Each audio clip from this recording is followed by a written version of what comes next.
மேசியாவோட தொடர்ந்து உன்னோட போக்கு வருது. நீ கூப்பிட்ட உடனே ஓடி வரணும். நீ கேட்டதெல்லாம் வாங்கி தரணும். அவ கூப்பிட்டா மட்டும் உனக்கு வேலை இருக்கு.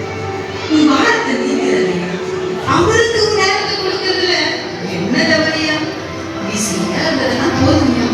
பரவனை உண்மையா தேடியா ஓடிக்கிட்டே அவரே முடியாது.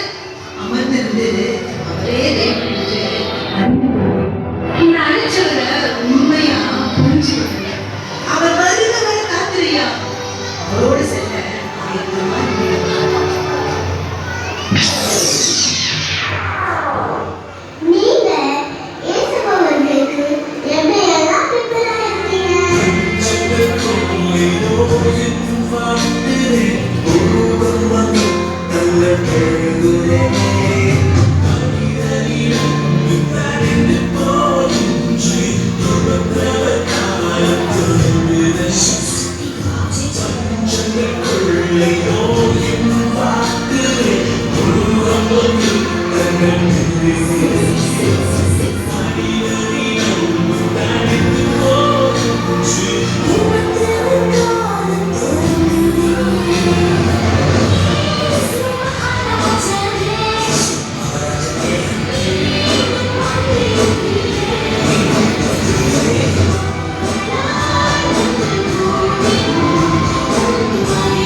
அவனவனுடைய கிரியைகளின்படி அவனவனுக்கு நான்